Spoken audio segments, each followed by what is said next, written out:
পর্যায়ে আপনাদের সম্মুখে কোরআন হাদিসের আলোকে অত্যন্ত গুরুত্বপূর্ণ তাকরীর পেশ করবেন ঢাকা মিরপুর বাইতুল মামুর কমপ্লেক্সের সম্মানিত প্রতিষ্ঠাতা মহাপরিচালক বিশিষ্ট লেখক গবেষক ইসলামিক চিন্তাবিদ হযরতুল আল্লাম জনাব মাওলানা ডক্টর আব্দুল মুকিত সাহেব আল আজহারি মুক্তাদিল আলী। আমি হুজুরকে তার গুরুত্বপূর্ণ নসিহত পেশ করার জন্য বিনীতভাবে অনুরোধ জানাচ্ছি।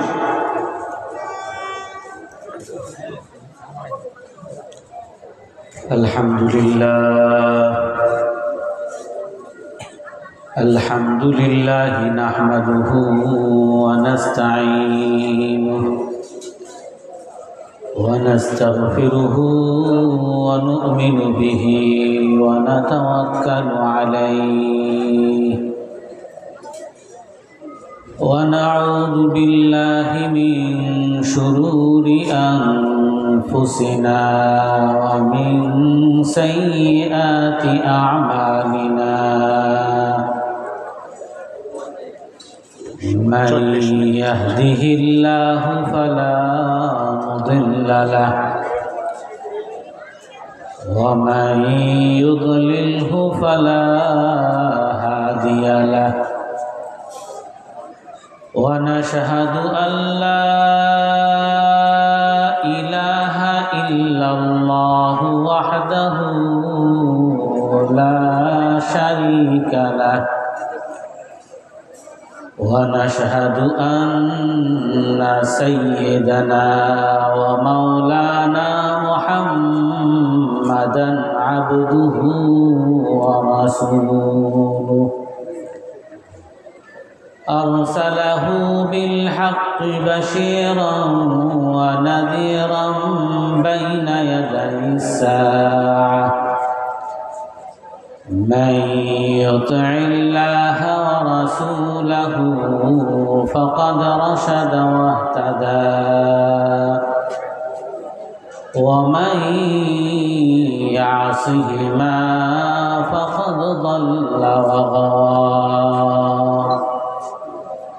أما بعد فأعوذ بالله من الشيطان الرجيم.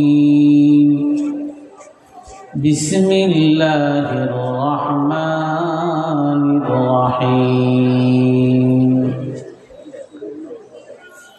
ما كان محمد أبا أحد من رجالكم ولكن رسول الله وخاتم النبيين وكان الله بكل شيء عليما. يا أيها الذين آمنوا اذكروا الله ذكرا كثيرا وسبحوه بكرة وأصيلا. هو الذي يصلي عليكم وملائكته ليخرجكم من الظلمات إلى النور وكان بالمؤمنين رحيما. صدق الله العظيم. وقال النبي صلى الله عليه وسلم بينما أنا نائم أوتيت بخزائن الأرض فوضع في كفي سواران من ذهب فأوحى الله إلي أن انفخهما فنفختهما فذهبا فأولتهما الكذابين اللذين أنا بينهما صاحب اليمامة وصاحب صنعاء رواه البخاري أو كما قال عليه الصلاة والسلام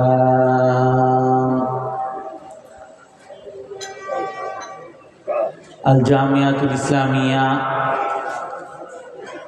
মিসবাহুল উলুম নাসিরাবাদ বড় মাদ্রাসার সম্মানিত পরিচালক, সম্মানিত শিক্ষকবৃন্দ, আগত ওলামায়ে কেরাম, উপস্থিত মুসল্লিয়ানে কেরাম, মুসলমানে কেরাম, আসসালামু আলাইকুম ওয়া রাহমাতুল্লাহি ওয়া বারাকাতুহু। আমি অল্প সময় খাতমে নবুয়্যত সম্পর্কে কিছু আলোচনা করব। আল্লাহ তাআলা রাসূলুল্লাহ সাল্লাল্লাহু আলাইহি ওয়াসাল্লামকে সর্বশ্রেষ্ঠ নবী এবং সর্বশেষ নবী হিসাবে আল্লাহ তাআলা দুনিয়াতে পাঠিয়েছেন। সকল নবীগণকে আল্লাহ তাআলা যখন দুনিয়াতে পাঠান, সকল নবীগণের একটা সাধারণ দাওয়াত ছিল। কোরআনে কারীমের মধ্যে আল্লাহ তাআলা বলেন, ওমা আরসালনা মিন কাবলিকা মির রাসূল ইল্লা নূহি ইলাইহি আন্নাহু লা ইলাহা ইল্লা আনা ফা'বুদুন। আমি যত রসুলকে দুনিয়াতে পাঠিয়েছি, সকল রসুলের কাছে একটা দাওয়াত ছিল, আর সে দাওয়াত হলো লা ইলাহা ইল্লাল্লাহ, আল্লাহ ছাড়া কোনো মাবুদ নাই, ফা'বুদুন, একমাত্র আল্লাহ তাআলার ইবাদত করুন। এই তাওহীদের দাওয়াত সকল নবীগণের জন্য কমন দাওয়াত। সকল নবীগণ এসে এই দাওয়াত দিয়েছেন। তারপরে বিভিন্ন নবীগণকে আল্লাহ তাআলা বিভিন্ন যুগে, বিভিন্ন সময়ে, বিভিন্ন এলাকায়, বিভিন্ন গোত্রে আলাদা আলাদা করে নবীগণকে পাঠিয়েছেন এবং তাওহীদের দাওয়াতের পাশাপাশি প্রতিজন নবীর যেই এলাকায় পাঠিয়েছিলেন বা যেই সময় পাঠিয়েছিলেন বা যেই গোত্রের কাছে পাঠিয়েছিলেন, সেই গোত্রের বিশেষ সমস্যা সমাধানের জন্য আল্লাহ তাআলা সেই নবীকে পাঠাইছিলেন। আর এর ব্যতিক্রম হলো রাসূলুল্লাহ সাল্লাল্লাহু আলাইহি ওয়াসাল্লাম। আল্লাহ তাআলা রাসূলুল্লাহ সাল্লাল্লাহু আলাইহি ওয়াসাল্লামকে দুনিয়াতে কোনো গোত্রের জন্য রাসূল সাল্লাল্লাহু আলাইহি ওয়াসাল্লামকে পাঠান নাই, কোনো বিশেষ কোনো এলাকার জন্য পাঠান নাই, বিশেষ কোনো সময়ের জন্য পাঠান নাই, বিশেষ কোনো সমস্যার সমাধানের জন্য পাঠান নাই, বরং আল্লাহ তাআলা রাসূলুল্লাহ সাল্লাল্লাহু আলাইহি ওয়াসাল্লামকে সারা পৃথিবীর সকল মানুষ, কিয়ামত পর্যন্ত আসা আগত মানুষের জন্য আল্লাহ তাআলা নবী হিসাবে পাঠাইছেন এবং সর্বকালের জন্য আল্লাহ তাআলা রসুলকে রসুল হিসাবে পাঠাইছেন এবং সর্বকালের, সর্বযুগের, সর্ব এলাকার যত ধরনের সমস্যা আসবে, সকল সমস্যার সমাধানের জন্য আল্লাহ তাআলা রাসূলুল্লাহ সাল্লাল্লাহু আলাইহি ওয়াসাল্লামকে নবী হিসাবে পাঠাইছেন। আল্লাহ তাআলা কোরআনে কারীমের মধ্যে বলেন, কুল ইয়া আইয়ুহান নাস ইন্নী রাসূলুল্লাহি ইলাইকুম জামিআ আল্লাযী লাহু মুলকুস সামাওয়াতি ওয়াল আরদ লা ইলাহা ইল্লা হুয়া ইউহয়ী ওয়া ইউমীত فآمنوا بالله ورسوله النبي الأمي الذي يؤمن بالله وكلماته واتبعوه لعلكم تهتدون। আল্লাহ তাআলা বলেন, হে রাসূল আপনি বলে দেন, হে মানব জাতি, ইয়া আইয়ুহান নাস, হে মানব জাতি, কোনো বিশেষ কোনো গোত্রের লোক না, আরব অনারব, মক্কার লোক, মদিনার লোক, বাংলাদেশের লোক, বিশেষ কোনো লোক না। ইয়া আইয়ুহান নাস, হে মানব জাতি, ইন্নী রাসূলুল্লাহি ইলাইকুম জামিআ, আমি তোমাদের সকলের কাছে রসুল হিসাবে এসেছি। আল্লাযী লাহু মুলকুস সামাওয়াতি ওয়াল আরদ, সেই আল্লাহর রসুল হিসাবে এসেছি যেই আল্লাহর জন্য আসমানেরই শুধু রাজত্ব না, আসমান জমিনের সব কিছুর রাজত্ব আছে। লা ইলাহা ইল্লাহু, ওই আল্লাহ ছাড়া কোনো ইলাহ নাই, কোনো মাবুদ নাই। ইউহয়ী ওয়া ইউমীত, উনি জীবন দান করেন, উনি মরণ দান করেন। ফাআমিনু বিল্লাহি ওয়া রাসূলিহি, অতএব তোমরা আল্লাহর উপর ঈমান আনো, আল্লাহর রসুলের উপর ঈমান আনো। এই আয়াতের দ্বারা খুব স্পষ্ট যে আল্লাহ তাআলা রাসূলুল্লাহ সাল্লাল্লাহু আলাইহি ওয়াসাল্লামকে সকল মানুষের কাছে নবী হিসাবে পাঠাইছেন। ওয়ামা আরসালনাকা ইল্লা রাহমাতাল লিল আলামিন, আল্লাহ তাআলা বলেন, হে রসুল, আমি আপনাকে রসুল হিসাবে পাঠাইছি, আমি আপনাকে দুনিয়াতে প্রেরণ করেছি কোনো এলাকার জন্য না, সারা জগতের জন্য রহমত স্বরূপ পাঠিয়েছি। আপনি শুধু রহমত কোনো বিশেষ এলাকাকে দিবেন, শুধু আরবকে দিবেন, অনারবদেরকে দিবেন না, আপনার সময়কালকে দিবেন, অন্য সময় দিবেন না, তা না, বরং আমি আপনাকে সর্বকালের জন্য, সর্বযুগের জন্য, সব মানুষের জন্য রহমত স্বরূপ পাঠিয়েছি। যারাই আপনাকে অনুসরণ করবে তারাই আল্লাহর রহমত পেয়ে যাবে, যারাই আপনার আদর্শকে অনুসরণ করবে তারাই শান্তি পেয়ে যাবে, সফলতা পেয়ে যাবে, তারাই সুখ পেয়ে যাবে, দুনিয়াতেও সুখ পেয়ে যাবে, আখিরাতেও সুখ পেয়ে যাবে। আল্লাহ তাআলা অন্য আয়াতের মধ্যে বলেন, وَإِذْ أَخَذَ اللَّهُ مِيثَاقَ النَّبِيِّينَ لَمَا آتَيْتُكُم مِّن كِتَابٍ وَحِكْمَةٍ ثُمَّ جَاءَكُمْ رَسُولٌ مُّصَدِّقٌ لِّمَا مَعَكُمْ لَتُؤْمِنُنَّ بِهِ وَلَتَنصُرُنَّهُ قال أأقررتم وأخذتم على ذلكم إصري قالوا أقررنا। আল্লাহ তাআলা বলেন, আল্লাহ তাআলা সকল নবীগণের কাছ থেকে অঙ্গীকার নিয়েছেন। সকল নবীকে যখন নবুয়ত দান করেন আল্লাহ তাআলা একটা অঙ্গীকার নিয়েছেন।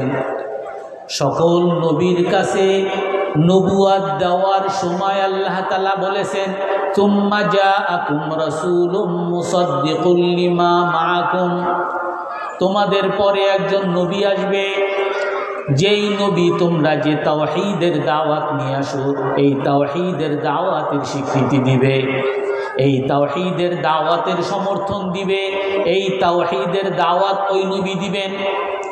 এই নবীকে যদি তোমরা পাও, লাতুমিনুন্না বিহি ওয়া লাতানসুরুন্না, হে নবীগণ তোমরা আমার সাথে অঙ্গীকার করো, তোমরা সেই নবীকে বিশ্বাস করবা কিনা, তোমরা সেই নবীকে সাহায্য করবা কিনা। যদি তোমরা সেই নবীকে পাও আর যদি দেখো তাকে আবু জেহেল্লা মারতেছে, তোমরা সেই রসুলের পাশে দাঁড়াবে কিনা, তোমরা সেই আবু জেহেলের বিরুদ্ধে দাঁড়াবে কিনা, আমার কাছে ওয়াদা করো। আল্লাহ তাআলা বলেন, ক্বালা আআকরারতুম, আল্লাহ তাআলা বলেছেন তোমরা কি অঙ্গীকার করলে?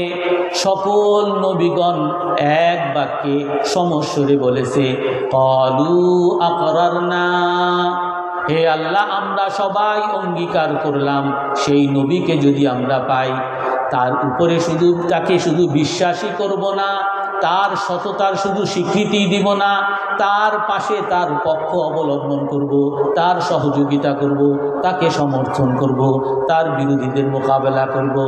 ক্বালা ফাশহাদু ওয়া আনা মাআকুম মিনাশ শাহিদিন, আল্লাহ তাআলা ওয়াদা নিয়েই শুধু ক্ষান্তরণ নাই।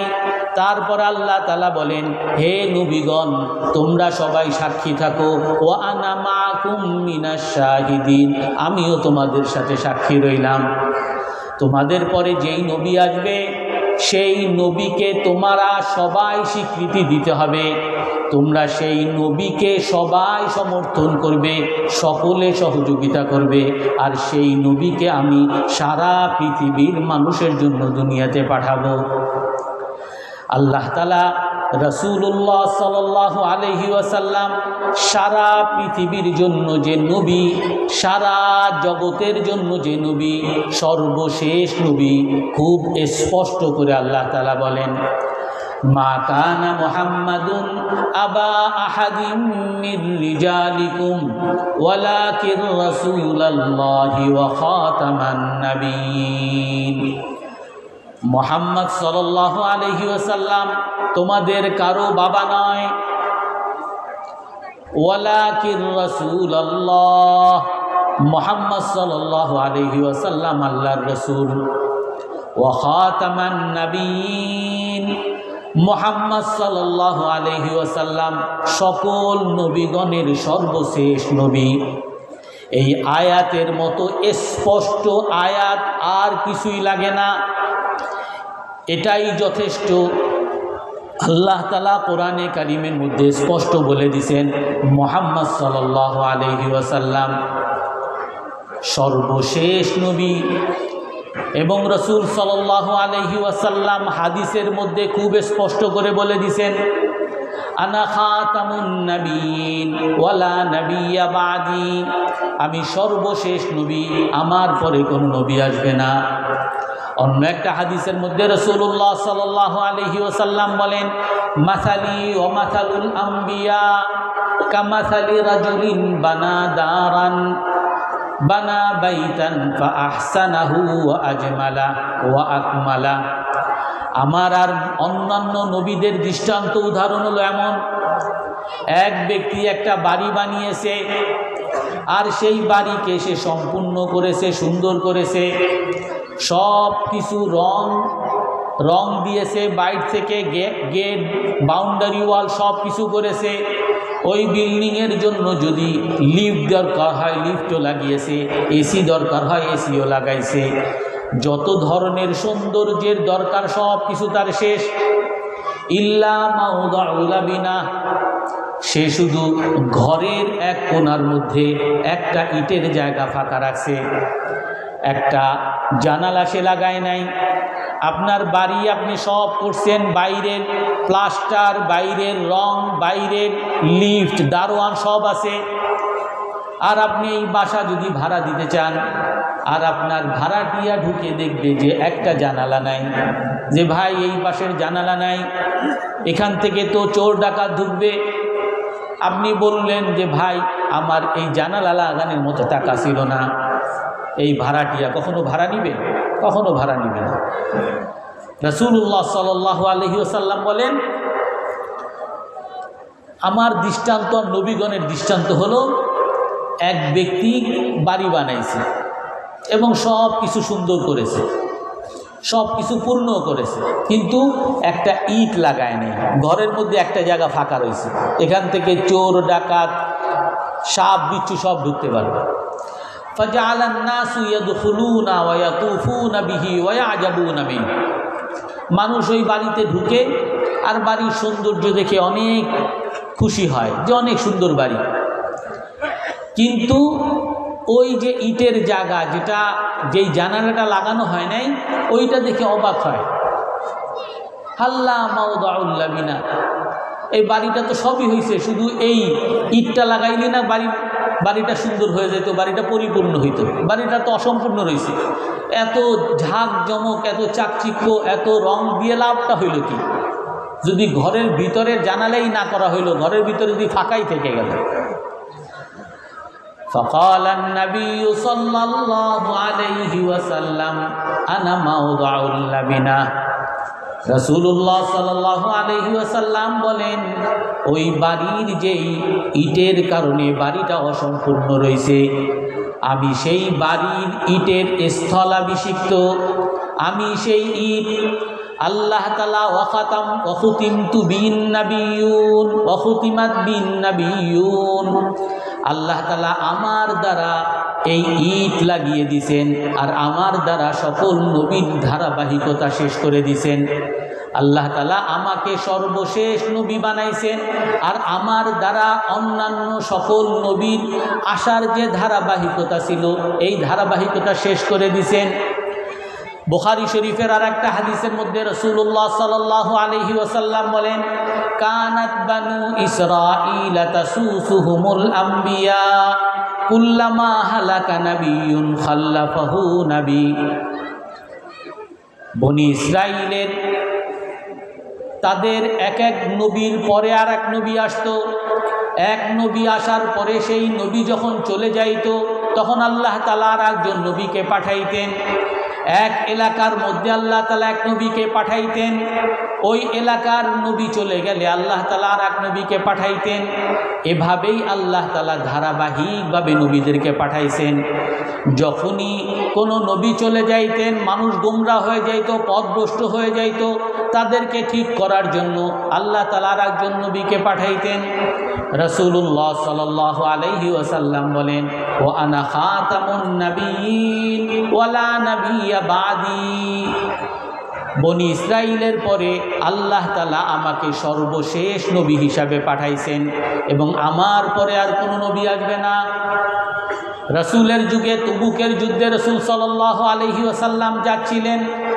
হযরত আলী রাদিয়াল্লাহু তাআলা আনহুকে মদিনায় রাসূলের প্রতিনিধি হিসাবে রেখে গেছেন।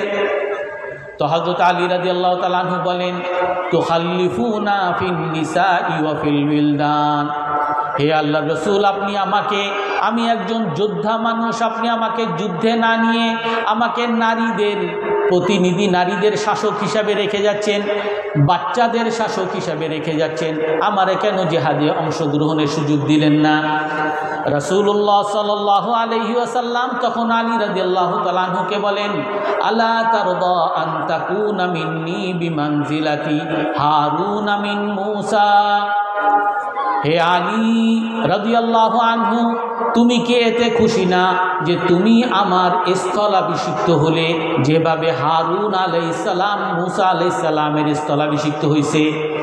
মূসা আলাইহিস সালাম যখন তাওরাত কিতাব আনার জন্য যখন যান তখন হারুন আলাইহিস সালাতু ওয়াস সালামকে মূসা আলাইহিস সালামের স্থলাভিষিক্ত করে যান। আর আমি এখন যেহেতু মদিনার বাইরে যাচ্ছি, আমি তোমাকে স্থলাভিষিক্ত করে যাচ্ছি। গায়রা আন্নি, আমি তোমাকে স্থলাভিষিক্ত করে গেলাম, কিন্তু লা নবিয়্যা বাদি। মূসা আলাইহিস সালাম যখন গেছেন হারুন আলাইহিস সালামকে নবী হিসাবে স্থলাভিষিক্ত করে গেছেন, কিন্তু আমি এখন মদিনার বাইরে যাচ্ছি, আমি তোমাকে স্থলাভিষিক্ত করেছি, কিন্তু আমি নবী হিসাবে তোমাকে স্থলাভিষিক্ত করতে পারতেছি না, কারণ আমার পরে আর কোনো নবী আসবে না। রাসূলের আর একটা হাদিস আছে, লাউ কানা বাদি নাবিয়্যুন লাকানা উমর রাদিয়াল্লাহু আনহু। রাসূল বলেন, আমার পরে কোনো নবী যদি আসতো তাহলে ওমর ইবনুল খাত্তাব রাদিয়াল্লাহু আনহু নবী হইতেন।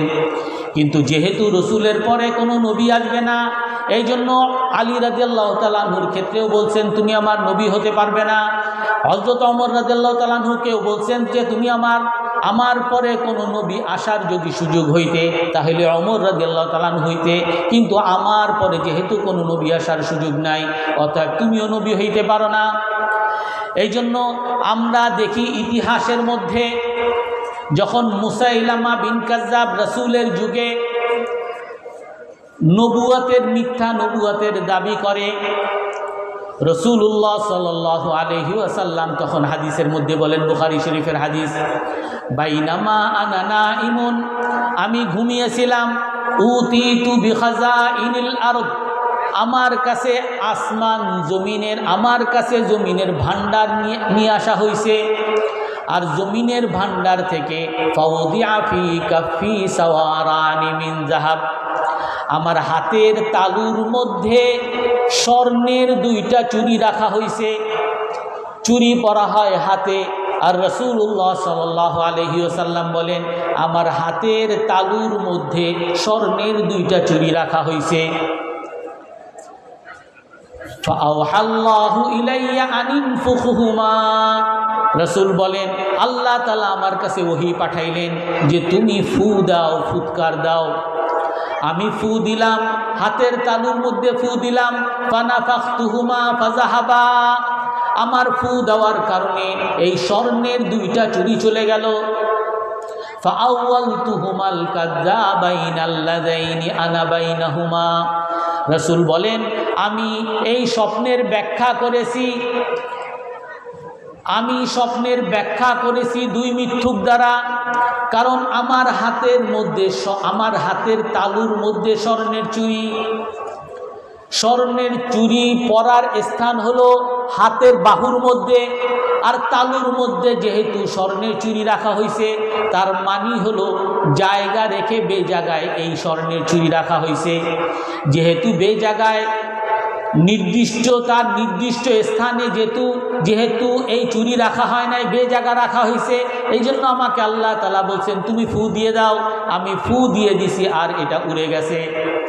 রাসূল বলেন আমি এর ব্যাখ্যা করেছি, এই স্বপ্নের ব্যাখ্যা করেছি, এই দুই স্বর্ণের চুরি হলো ওই দুই মিথ্যুক, যেই মিথ্যুক আমি থাকা অবস্থায় আমার বিরুদ্ধে মিথ্যা নবুয়তের দাবি করেছে। আর তারা দুইজন হলো সাহিবুল ইয়ামামা, ইয়ামামার বাসিন্দা মুসাইলামা বিন কাজ্জাব, আর সাহিবু সানা, সনহার বাসিন্দা সাজাহ বিনতে রাফা। রাসূলুল্লাহ সাল্লাল্লাহু আলাইহি ওয়াসাল্লাম এই মুসাইলামা যে রসুলের যুগেই মিথ্যা নবুয়তের দাবি করেছে, রাসূল সাল্লাল্লাহু আলাইহি ওয়াসাল্লাম তার ব্যাপারে বলেছেন সে মিথ্যুক। এই মুসাইলামার পক্ষ থেকে রাসূল সাল্লাল্লাহু আলাইহি সাল্লামের কাছে চিঠি পাঠানো হয়েছে, মিন মুসাইলামাতি রাসূলিল্লাহ নাউযুবিল্লাহ ইলা মুহাম্মাদির রাসূলিল্লাহ ইন আশরাকতানি ফি আমরিক ফাআসলামতু লাক ফাইন্নালি নিসফাল আরদ ওয়ালাকা নিসফুল আরদ ওয়ালাকিন্না কুরাইশান কওমুন ইয়াতাদুন। মুসাইলামা চিঠি পাঠাইছে যে আল্লাহর রসুল মুসাইলামার পক্ষ থেকে, নাউজুবিল্লাহ, আল্লাহর রসুল মুহাম্মদ সাল্লাল্লাহু আলাইহি ওয়াসাল্লামের কাছে এই চিঠি, আপনি যদি আমাকে আপনার নবুয়তের অংশীদার বানান, আমি আপনাকে মেনে নিব, আমার অর্ধেক ভূমির মালিকানা হবে, অর্ধেক রাজত্ব হবে, আপনি অর্ধেক রাজত্ব করবেন। কিন্তু কুরাইশ এমন জাতি, জালিম জাতি, তারা আমার সাথে আপোষে আসবে না। যখন এই মুসাইলামার পক্ষ থেকে এমন চিঠি আসে, রাসূলুল্লাহ সাল্লাল্লাহু আলাইহি ওয়াসাল্লাম কতটা ব্যথা পাইছেন, মুসলিম শরীফের হাদিস। রাসূল সাল্লাল্লাহু আলাইহি ওয়াসাল্লামের ব্যথার বহিঃপ্রকাশ বুঝা যায়। রাসূল বলেন, লাউ আন্নালি আন আকতুলা রাসূলান ফাকাতালতুকুমা। মুসাইলামার পক্ষ থেকে দুইজন বার্তাবাহক এই চিঠি নিয়ে আসে, আবুন নাওয়াস,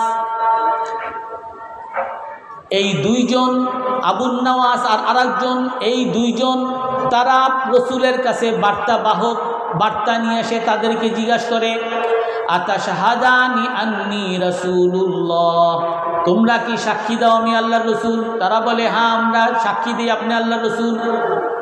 তবে মুসাইলামাও আল্লাহর রসুল, মুসাইলামাকেও আমরা আল্লাহর রসুল হিসাবে সাক্ষী দেই।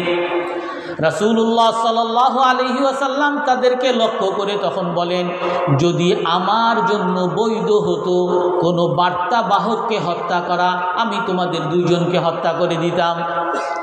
অর্থাৎ রাসূলুল্লাহ সাল্লাল্লাহু আলাইহি ওয়াসাল্লাম রাহমাতুল লিল আলামিন, সারা পৃথিবীর জন্য রহমত, আর এই রহমত সারা পৃথিবীর জন্য দয়াবান রাসূল। উনিও বলতে বাধ্য হয়েছেন, যদি রসুলদেরকে, বার্তাবাহকদেরকে হত্যা করা যদি বৈধ হইতো, আমি তোমাদেরকে হত্যা করতাম। রাসূলুল্লাহ সাল্লাল্লাহু আলাইহি ওয়াসাল্লাম এতটাই তাদের উপরে রাগান্বিত ছিল। রাসূলের পরের যুগে হযরত আবু বকর রাদিয়াল্লাহু তাআলা আনহুর যুগে হযরত আবু বকর রাদিয়াল্লাহু তাআলা আনহু বিরাট সাহাবাদের দল পাঠান, এবং এই সাহাবাদের মধ্যে 13,000 সাহাবা ওই ইয়ামামায় মুসাইলামাকে দমন করার জন্য যায়। কিন্তু মুসাইলামা বিন কাজ্জাব যে মিথ্যা নবুয়তের দাবিদার, সে তার ফিতনা, তার বিভ্রান্তি এত বেশি হয়ে গেছিল যে তারও অনুসারীর কোনো কমতি ছিল না। কিতাবের মধ্যে আসে তার অনুসারী 40,000, কোনো কোনো বর্ণনায় 60,000 শুধু যোদ্ধা, এছাড়া তো আরও অনুসারী আছে। হযরত আবু বকর রাদিয়াল্লাহু তাআলা আনহু তাদেরকে মুরতাদ হিসাবে ঘোষণা দিয়ে তাদেরকে দমন করার জন্য সাহাবাদেরকে পাঠান। প্রথম কিছু সাহাবী যান, তাদের সাথে পেরে ওঠে না, পরে খালিদ ইবনুল ওয়ালিদ রাদিয়াল্লাহু আনহুকে পাঠান। খালিদ ইবনুল ওয়ালিদ রাদিয়াল্লাহু আনহু তাদের সাথে যুদ্ধ করতে করতে কিতাবের মধ্যে আসে 1200 সাহাবী শহীদ হয় এই ইয়ামামার যুদ্ধে। পরে এক পর্যায়ে গিয়ে ওয়াহশী ইবনে হারব, যে হামজা রাদিয়াল্লাহু তাআলা আনহু যিনি হত্যাকারী ছিলেন, মুসলমান হয়েছেন। সেই ওয়াহশী বিন হারবের বর্ষার আঘাতে মুসাইলামার দমন হয়, মুসাইলামা মারা যায়। অর্থাৎ আমার উদ্দেশ্য হলো যে রসুলের পরে যারাই মিথ্যা নবুয়তের দাবি করছেন, রসুল তাদেরকে মুরতাদ ঘোষণা দিয়ে তাদেরকে হত্যা করতে চাইছেন। হযরত আবু বকর রাদিয়াল্লাহু তাআলা আনহু যারা মিথ্যা নবুয়তের দাবি করেছে, যারা মিথ্যা নবীর অনুসারী হয়েছে, যারা মিথ্যা নবীর সমর্থন করেছে, যারা মিথ্যা হওয়ার ব্যাপারে সন্দেহ করেছে, তাদেরকে মুরতাদ ঘোষণা দিয়ে তাদের সাথে যুদ্ধের জন্য বিরাট সাহাবী পাঠাইছেন। এবং এই ফিতনা দমন করার জন্য 1200 সাহাবী শাহাদত বরণ করছেন। অথচ রসুল সাল্লাল্লাহু আলাইহি ওয়াসাল্লামের পুরো যুগে রসুলের বদরের যুদ্ধ, উহুদের যুদ্ধ, খন্দকের যুদ্ধ, তবুকের যুদ্ধ, রসুল্লাহ সাল্লাল্লাহু আলাইহি ওয়াসাল্লাম যতগুলো যুদ্ধ করেছেন, পুরো যুদ্ধের মধ্যে মাত্র 1000 মানুষ মারা গেছে। 1000 সাহাবী, এর চেয়েও কম সাহাবী শাহাদত বরণ করছেন। আর শুধু ইয়ামামার যুদ্ধে 1200 সাহাবী শাহাদত বরণ করছেন। তো রাসূলুল্লাহ সাল্লাল্লাহু আলাইহি ওয়াসাল্লাম মিথ্যা নবীর বিরুদ্ধে, মিথ্যা নবীর দাবিদারের বিরুদ্ধে কীরকম পদক্ষেপ নিছেন, সাহাবায়ে কেরাম কীরকম পদক্ষেপ নিছেন। সকল সাহাবায়ে কেরাম তাদেরকে শুধু কাফেরি ঘোষণা দেন নাই। আমাদের মধ্যে অনেকেই বলে যে বাংলাদেশে তো কত হিন্দু আছে, কত খ্রিস্টান আছে। হিন্দু খ্রিস্টান তারা নিরাপত্তা নিয়ে বাংলাদেশের সরকারের কাছ থেকে নিরাপত্তা নিয়ে থাকে। আর একটা মানুষ ইসরায়েলের মতো, এরা হলো যে তারা মুসলমানদের বিরুদ্ধে যুদ্ধ করে, মুসলমানের শত্রুতা করে, মুসলমানের ঈমানগুলোকে নষ্ট করতে চায়। বাংলাদেশেও এমন যারা কাদিয়ানি ফিতনা আছে, তারা মুসলমান নাম ধরে তারা মুসলমানের ঈমান আকীদা নষ্ট করতে চায়। এই কাদিয়ানি কাফের শুধু আলেম ওলামা বলতে হবে বা ফতোয়া দিতে হবে এমন না, যে তাদের কাফেরের ব্যাপারে রাসূলুল্লাহ সাল্লাল্লাহু আলাইহি ওয়াসাল্লাম নিজে ফতোয়া দিয়েছেন। নিজে সহিহ হাদিসের মধ্যে বলছেন, লা তাকুমুস সাআহ হাত্তা ইয়াকুনু মিন উম্মতি 30 দাজ্জালুনা কাযযাবুন কুল্লুহুম ইয়াজামু আন্নাহু নবী। কিয়ামত কায়েম হবে না যতক্ষণ পর্যন্ত না আমার উম্মতের মধ্য থেকে 30 জন দাজ্জাল মিথ্যা ভণ্ড আসবে, যারা সকলেই দাবি করবে যে আমরা নবী। অর্থাৎ 30 জন ভণ্ড মিথ্যা নবুয়তের দাবিদার না আসা পর্যন্ত তারা দাজ্জালের চেয়েও বড় ফিতনা। এই দাজ্জাল না আসা পর্যন্ত কিয়ামত কায়েম হবে না। অর্থাৎ এই মিথ্যা নবুয়তের দাবিদার যারা, তাদেরকে দাজ্জাল ঘোষণা রাসূল সাল্লাল্লাহু আলাইহি ওয়াসাল্লাম দিয়েছেন। তাদেরকে ইসলামে শত্রুর ঘোষণা দিয়ে তাদেরকে দমন করার জন্য বলছেন। সকল সাহাবায়ে কেরাম ইজমা হয়ে তাদেরকে ইসলামের শত্রু সাব্যস্ত করে তাদের সাথে যুদ্ধ করেছেন। হযরত ওমর রাদিয়াল্লাহু তাআলা আনহুর যুগে সকল সাহাবা একমত হয়ে এই মিথ্যা নবীদের বিরুদ্ধে, মিথ্যা নবুয়তের দাবিদারদের বিরুদ্ধে যুদ্ধ করেছেন। সকল ইমামগণ, সকল মাযহাবের ইমামগণ, সকল তাবিঈগণ এই মিথ্যা নবুয়তের দাবিদারকে ইসলামের শত্রু ঘোষণা দিয়ে তাদের বিরুদ্ধে যুদ্ধ করছেন।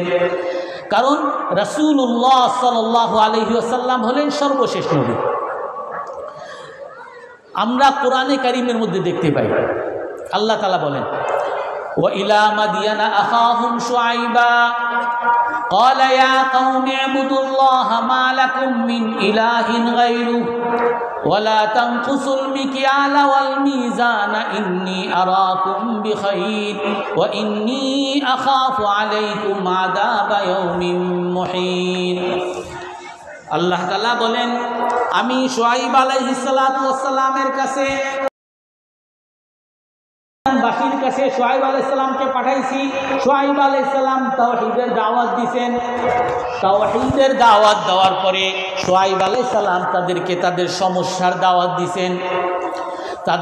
তাদের সেই জাতির মাদিয়ানবাসীর সমস্যা ছিল, তারা ব্যবসায়ী ছিল, মানুষকে ঠকাইতো, মানুষের মাপে কম দিত। আল্লাহ তাআলা শুআইব আলাইহিস সালামের মাধ্যমে তাদের এই ব্যবসায়ীদের অর্থনৈতিক সমস্যা সমাধানের জন্য পাঠাইছেন। উনি বলেন, ওয়ালা তানকুসুল মিকিয়াল ওয়াল মিজান, তোমরা মাপে কম দিবে না, তোমরা মানুষকে ঠকাবে না, তোমরা ভেজাল দিবে না। ওয়া ইন্নী আরাকুম বিখাইরিন ওয়া ইন্নী আখাফু আলাইকুম আযাবা ইয়াউমিন মুহিত, যদি তোমরা ভেজাল করো তাহলে আমি তোমাদের ক্ষেত্রে কঠিন শাস্তির ভয় আশঙ্কা করি। ক্বালু ইয়া শুআইবু আসালাতুকা তা'মুরুক, ওই জাতি মাদিয়ানবাসী শুআইব আলাইহিস সালামের উত্তর দেয়, হে শুআইব, যেমন আমাদের বর্তমান ব্যবসায়ীরা উত্তর দেয়, হে শুআইব, তোমার নামাজ কি তোমাকে কি আদেশ করে আমাদের পিতা মাতা যা করে আসছে এগুলো ছাড়তে? ঐতিহ্যগতভাবে আমরা এই ঠকানো ব্যবসা করে আসতেছি, এই ভেজাল ব্যবসা আমার বাপ দাদা 14 গোষ্ঠী করে আসতেছে, তোমার কথাই বুঝি আমি ছেড়ে দিব? আও আন্নাফালা ফি আমওয়ালিনা মা নাশা, তুমি বলবা সুদের ব্যবসা ছাড়তে, আমার সম্পদের মধ্যে আমি যা ইচ্ছা তাই করব, আমি মানুষকে ঠকাই, সুদের ব্যবসা করি, ঘুষের ব্যবসা করি, যা ইচ্ছা তাই করি, মদের ব্যবসা করি, তুমি বলার কে? শুআইব আলাইহিস সালামকে অর্থনৈতিক সমস্যার জন্য পাঠিয়েছেন। ওয়ালুতান ইয ক্বালা লিকওমিহি ইন্নাকুম লাতাতুনাল ফাহিশা, আল্লাহ তাআলা বলেন লূত আলাইহিস সালামকে লূত আলাইহিস সালামের জাতির কাছে পাঠাইছেন। লূত আলাইহিস সালামের জাতির মধ্যে সমস্যা ছিল, চারিত্রিক সমস্যা। ইন্নাকুম লাতাতুনাল ফাহিশা, লূত আলাইহিস সালাম বলেন, হো আমার জাতি, তোমরা অসভ্য, দুশ্চরিত্র, লম্পটের কাজগুলো করো। মা সাবাকাকুম বিহা মিন আহাদিম মিনাল আলামিন, তোমরা এত খারাপ কাজ করো, পৃথিবীর বুকে তোমাদের মতো এমন খারাপ কাজ কেউ করে নাই। কারণ হে জাতিরা, তোমরা শুধু নারীদের সাথেই শুধু ব্যভিচার করো না, তোমরা নারী বাদ দিয়ে সমকামিতাও শুরু করছো, এমন খারাপ কাজ আর কেউ করে নাই। এই চারিত্রিক সমস্যার জন্য আল্লাহ তাআলা লূত আলাইহিস সালামকে তার জাতির কাছে এই চারিত্রিক সমস্যা দূর করার জন্য পাঠাইছেন। আল্লাহ তাআলা মূসা আলাইহিস সালামকে ফেরাউনের কাছে পাঠাইছেন। ফেরাউনের কি সমস্যা ছিল? ইন্না ফিরাউনা আলা ফিল আরদি ওয়া জাআলা আহলাহা শিয়াআন ইস্তাদঈফু তাইফাতাম মিনহুম ইউযাব্বিহু আবনাআহুম ওয়া ইস্তাহয়ী নিসাআহুম ইন্নাহু কানা মিনাল মুফসিদিন। ফেরাউনের সমস্যা ছিল রাজনৈতিক সমস্যা। ফেরাউন তার জাতির উপরে জুলুম করত, তার জাতিকে খণ্ড বিখণ্ড করে দ্বন্দ্ব লাগিয়ে তাদেরকে দল উপদলে বিভক্ত করেছে। আর তাদের উপরে এমন জুলুম করত, আমাদের অনেক শাসকরা জুলুম করে, আয়না করে নেয়, মামলা দেয়, হামলা করে। আর ফেরাউন ইউযাব্বিহু আবনাআহুম, তার জাতিকে সরাসরি জবাই করে দিত। ওয়া ইস্তাহয়ী নিসাআহুম, আর নারীদেরকে জীবিত রাখত, নারীদেরকে অপমান করত, ধর্ষণ করত। অর্থাৎ সে তার জাতির উপরে জুলুমের স্টিম রুলার চালাইতো। এই মূসা আলাইহিস সালামকে এই ফেরাউনের কাছে পাঠাইছেন তার রাজনৈতিক সমস্যা দূর করার জন্য। ফেরাউনের যুগের মধ্যেই, মূসা আলাইহিস সালামের যুগেই ফেরাউনের ডান হাত হামান ছিল হলো ফেরাউনের সবচেয়ে বড় মন্ত্রী। অর্থাৎ যত কুবুদ্ধি দেওয়ার, যত খারাপ বুদ্ধি দেওয়ার, সকল খারাপ বুদ্ধি এই হামান দিত। এই হামানি ফেরাউনকে বলেছিল ইন্না মূসা লামিনাল মুফসিদিন, আর মূসা আলাইহিস সালামের বিরুদ্ধে আপনি এখনো পদক্ষেপ নেন না, এত সন্ত্রাসী, এত বিরাট লোকজন নিয়ে আপনার বিরুদ্ধে যেমন একত্র করছে, আপনার আপনার রাজত্ব নিয়ে নিবে, আপনি এরে দেশ ত্যাগ করেন, একে আপনি দেশ থেকে বাইর করে দেন। মুসা আলাইহিস সালামের যুগে অর্থনৈতিক বড় মার্চেন্টার, আমাদের বর্তমানে যেমন কর্পোরেট ব্যবসা, যেমন এই কাদিয়ানীদের যে বড় কর্পোরেট ব্যবসা প্রাণ আরএফএল গ্রুপের এমন ব্যবসা, এই ব্যবসার হাত থেকে সাধারণ মানুষ বাঁচার কোনো উপায় নাই। আমাদের ওলামায়ে কেরাম যখন ফতোয়া দেয় যে ইসরায়েলরা আমাদের শত্রু, অতএব ইসরায়েলকে যেই সকল ব্যবসায়ীরা সমর্থন করে এদেরকে বয়কট করো, তো আমরা সহজেই সকলেই আমরা পেপসি বয়কট করছি, আমরা 7 আপ বয়কট করছি, কোকা কোলা বয়কট করছি, কারণ তারা ইসলামের শত্রু। কিন্তু আজ যদি বলা হয় এই কাদিয়ানীদের সবচেয়ে বড় সমর্থক, কাদিয়ানীদের সবচেয়ে বড় পৃষ্ঠপোষক প্রাণ আরএফএল গোষ্ঠীটাই হলো কাদিয়ানী গোষ্ঠী। তার দাদা আবুল হাশেম 1935 সন থেকে 40 সন বাংলাদেশের কাদিয়ানী জামাতের, আহমদিয়া জামাতের মূল টার্গেট ছিল, মূল প্রধান ব্যক্তি ছিল। যদি আপনাকে বলা হয় যে ইসলামের শত্রু এই প্রাণ আরএফএল, এটাকে ছাড়েন, আপনি ছাড়তে পারবেন না। বলবেন আমার কল আরএফএলের কল, আমার ফ্যান ক্লিকের ফ্যান, আমার তার বিজলি কেবলের তাল। আমি একটা দোকানে যখন যাই তখন সেখানে অল টাইমের সব বিস্কুট পাই, অল টাইমের রুটি পাই, আমার এই প্রাণ আরএফএল ছাড়া চলাই সম্ভব না। এরকম মার্চেন্টার, এইরকম বড় লোক মুসা আলাইহিস সালামের যুগে কারুন আসছিল। আর এই কারুনকে মুসা আলাইহিস সালাম দাওয়াত দিয়েছেন, ওয়ালা তাবগিল ফাসাদা ফিল আরদ ইন্নাহু লা ইউহিব্বুল মুফসিদিন। কারুনকে বলছে, হে কারুন, কারুন আমাদের দেশের বর্তমান আর কত বড় লোক। কারুন এত ধনী ছিল যে লাতানু বিল উসবাতি উলিল কুওয়া, আল্লাহ তাআলা বলেন যে তার এত ধন, এত ধনভাণ্ডার, যে ধনভাণ্ডারের চাবিগুলো বহন করতে বিরাট তাল লেগে যাইত, বিরাট এক পাল লেগে যাইতো, শুধু তার ধনভাণ্ডারের চাবি বহন করার জন্য লেগে যাইতো, এত ধনী ছিল। এই কারুনকে মুসা আলাইহিস সালাম কি বলেন যে তুমি আল্লাহকে ভয় করো, আহসিন কামা আহসানাল্লাহু ইলাইক, আল্লাহ যেমন তোমার উপরে দয়া করেছে তুমি আল্লাহর উপরে দয়া করো। ওয়ালা তাবগিল ফাসাদা ফিল আরদ, তুমি মানুষের মধ্যে বিশৃঙ্খলা তৈরি করে না, সন্ত্রাস তৈরি করে না। ব্যবসায়ীরা কেমনে সন্ত্রাস তৈরি করে? ব্যবসায়ীরা সবচেয়ে বড় সন্ত্রাস তৈরি করতে পারে। আপনি এক দোকানে যাবেন, এক দোকানে গেছি, ভাই এই জিনিসের দাম কত? এই জিনিসের দাম এত, ভাই এত দাম নিব না, আমি চলে গেলাম। কেন নিবেন না আপনি? দাম কেন জিজ্ঞেস করছেন? ভাই দাম জিজ্ঞেস করছে, আপনি বেশি দাম বলছেন এই জন্য না, আপনি বইলে যাইতে হবে, বলেন কত দিয়ে নিবেন? আপনি বলবো, আমি বলবো না ভাই, আমি নিব না, আমি বলবো না। কেন বলবি না? দিলা মাইক। শুধু এইটাই না, আপনার ব্যবসায়ীদের মধ্যে এখন এমন ব্যবসা, প্রতিটা ব্যবসায়ের মধ্যে ফরমালিন দেওয়া, প্রতিটা ব্যবসায়ের মধ্যে ভেজাল করা, প্রতিটা ব্যবসায়ের মধ্যে মানুষের বিষ ঢুকানো, আর এইগুলার কারণে মানুষ অহরহ এখন অসুস্থ হয়ে পড়তেছে। আল্লাহ মুসা আলাইহিস সালাম ওই কারুনকে দাওয়াত দেয় কারুনের অর্থনৈতিক সমস্যার জন্য, বলে ওয়া আহসিন কামা আহসানাল্লাহু ইলাইক ওয়ালা তাবগিল ফাসাদা ফিল আরদ ইন্নাহু লা ইউহিব্বুল মুফসিদিন। হে কারুন, আল্লাহ যেমন তোমার উপরে দয়া করেছে তুমি মানুষের উপর দয়া করো। তোমার টাকার তো অভাব নাই, তোমার যা বিক্রি করো এই বিক্রির মধ্যে একটু লাভ কম করে মানুষের সেবা করার চেষ্টা করো।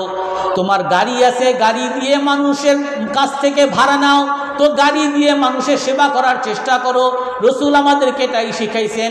আর তাজিরুল আমিন, যেই ব্যবসায়ী আমানতদার ব্যবসায়ী হবে, যেই ব্যবসায়ী সত্যবাদী ব্যবসায়ী হবে, এই ব্যবসায়ীর হাসর হবে মান নবিয়িন ওয়া সিদ্দিকিন, নবীদের সাথে সে জান্নাতে থাকবে, সিদ্দিকিনদের সাথে সে জান্নাতে থাকবে, শহীদদের সাথে সে জান্নাতে থাকবে। কেন এত বড় ফজিলত এই ব্যবসায়ীর? কেন? কারণ এই ব্যবসায়ী ব্যবসা করবে, আল্লাহ তাআলা বৈধ করছেন, কিন্তু এই ব্যবসায়ী ব্যবসা করার সাথে সাথে সে মানুষের সেবা করার চেষ্টা করবে। এই সরকারি চাকরিজীবী চাকরি করবে, বেতন পাবে, এটাই স্বাভাবিক, কিন্তু এর পাশাপাশি সে মানুষের সেবা করার নিয়ত করবে। আপনি বেতন পান, মানুষের সেবা করেন, আপনি ব্যবসা করেন, মানুষের সেবা করার নিয়ত করেন, আপনি মাদ্রাসার ছাত্রদেরকে পড়ান, বেতন নেন, কিন্তু মাদ্রাসার ছাত্রদের আমানতকে রক্ষা করার চেষ্টা করেন। প্রতিটা মানুষের উপরে যে দায়িত্ব আছে, এই দায়িত্ব যদি পূরণ করতে পারি, এটাই আল্লাহ তাআলা মুসা আলাইহিস সালামের মাধ্যমে আমাদেরকে শিখিয়েছেন। ও আহসিন কামা আহসানাল্লাহু ইলাইক ওয়ালা তাবগিল ফাসাদা ফিল আরদ ইন্নাল্লাহা লা ইউহিব্বুল মুফসিদিন। শেষ। তো সেই জন্য আমি আর 1 মিনিটের মধ্যে শেষ করে দিচ্ছি।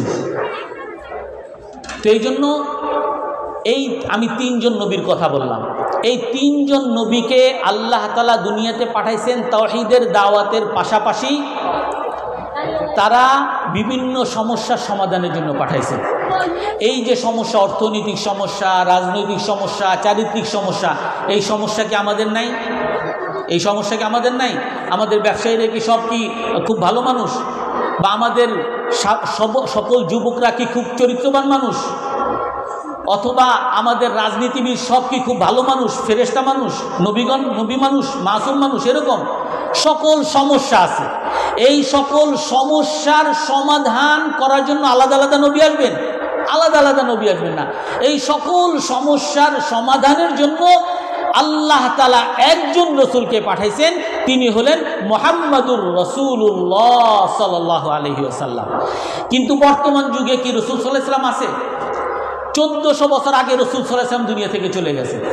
তো 1400 বছর পরেও রসুলের এই কাজ, রাসূলের যে এই অর্থনৈতিক সমস্যার কাজ, সমাধানের কাজ, রাজনৈতিক সমাধানের কাজ, তারপরে চারিত্রিক সমস্যা সমাধানের কাজ, এই সমাধানের কাজগুলো কে করবে?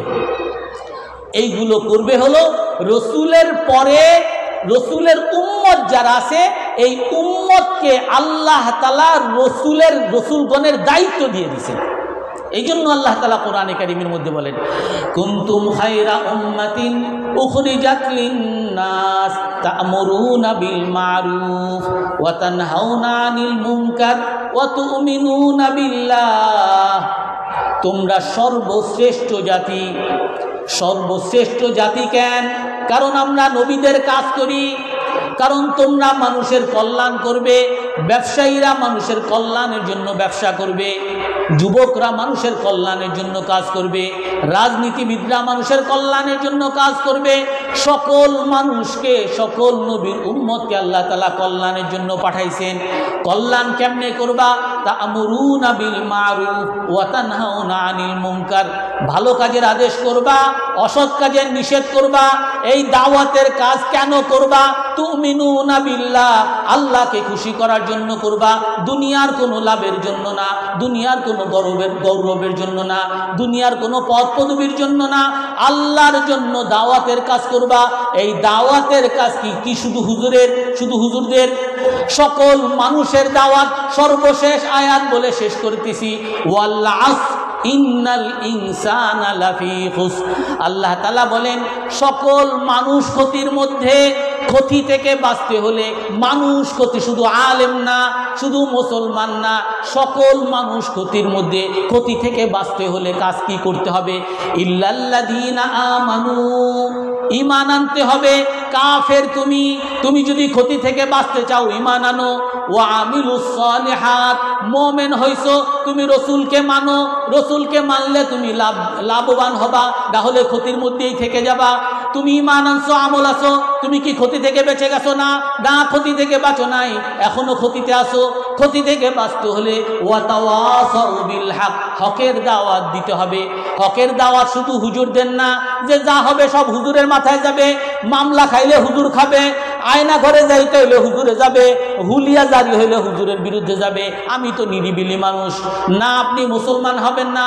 আপনি মুসলমান হতে হলে ওয়া তাওয়াসাউ বিল হক, হকের দাওয়াত দিতে হবে। হকের দাওয়াত দিলেই কি শুধু হবে? হকের দাওয়াত দিছি, বিপদ আপদ কথা বললে ঝামেলা, কথা বলা যাবে না। আল্লাহ তাআলা বলেন শুধু হকের দাওয়াত দিলেই হবে না, ওয়া তাওয়াসাউ বিস-সবর, সবরেরও দাওয়াত দিতে হবে। শুধু হকের দাওয়াত দেওয়ার পরে হকের দাওয়াতের সাথে প্রতিকূল অবস্থা আসবে, মামলা হামলা ধুলিয়া মানুষের গালিগালাজের সম্মুখীন হইতে হবে। এগুলোকে সব মাথায় রেখেই দাওয়াত দিতে হবে এবং সবর করতে হবে, অন্যকেও সবরের দাওয়াত দিতে হবে। আমরা সবাই ইনশাআল্লাহ উম্মতে মুহাম্মাদীর যে সবচেয়ে বড় দায়িত্ব দাওয়াতের কাজ করা, আমরা সবাই করব তো ইনশাআল্লাহ? সবাই হকের পক্ষে থাকবো তো ইনশাআল্লাহ? সবাই বাতিলের বিপক্ষে থাকবো তো ইনশাআল্লাহ? আল্লাহ তাআলা আমাদের সকলকে আমল করার